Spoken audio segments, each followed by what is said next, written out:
Welcome to Cybersecurity Basics, where we go over some easy tips and tricks to make sure that you stay safe on the internet. Today, we'll be going over 2 different scenarios that can happen in the real world, and how you can be vigilant on making sure you don't make things easy on those who are trying to steal information. In our first scenario, we have our main character, Daisy. Daisy is a farmer who has both livestock and multiple fields that produce crops every year.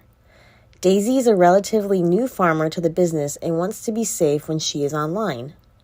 One day, Daisy gets an email from her bank, Sunnyside Banking. Daisy clicks open the PDF in the email and it reads, "Dear Daisy, we are updating our system due to a breach and need you to transfer your money to another account to keep your account with us secure. Please respond with your current bank account number to confirm that we move your funds safely." Daisy is worried about her bank account and the possibility of a security issue, so quickly responds back with the information needed. Daisy is alarmed when the next day she is notified on her phone that her bank account has lost a large portion of her money. Now, what do you think Daisy should have done differently? Let's back up when Daisy saw her email. Daisy reads the email and is worried about her bank account and possible security issue. She quickly calls her bank to confirm the data breach and to get more information from the bank. When she calls the bank, they notify her that there was not a breach and that the email she received was a scam, and to block the sender and delete the email immediately. Daisy hangs up the phone and is relieved. She's glad that she called the bank to confirm the information from the email was incorrect and didn't act out of haste and do something that could have been really damaging. Let's go to our next example. Daisy does her bills around the same time every month. Around the end of the month, she receives an invoice PDF to her email from her co-op stating that she bought some feed and fertilizer and that she needs to send her bank routing number to transfer money so she can pay for what she owes to the co-op. Daisy remembered the talk she went to about being safe online and remembered that her co-op would never ask for her bank information because they already have it. So she got on the phone to call her co-op directly to alert them of the scam. Next, let's talk about business email compromise, BEC, or email account compromise, EAC. If you search for the 2020 Internet Crime Report, this includes information from almost 800,000 complaints of suspected internet crime, an increase of more than 300 complaints from 2019, and reported losses exceeding $4.2 billion. Looking at the chart, we can see that BEC and EAC crime is significantly higher than any other cybercrimes. Now, how does BEC or EAC work? How it works is when hackers employ multiple tactics to try to gain access to your information.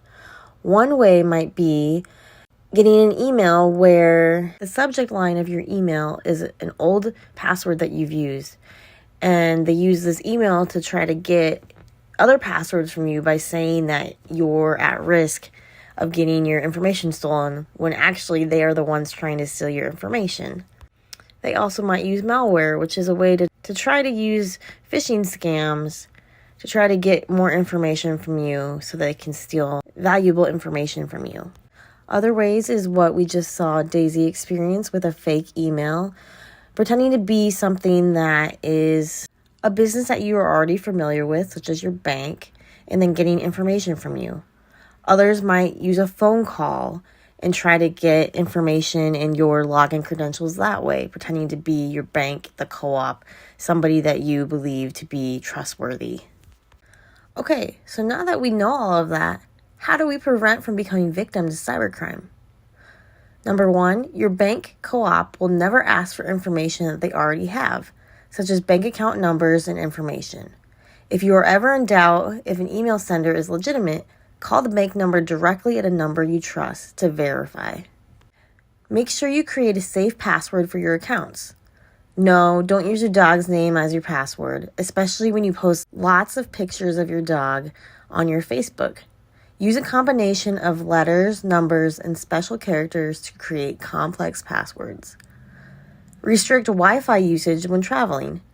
When you use other networks that aren't secure, hackers can hack Wi-Fi networks and get your private information.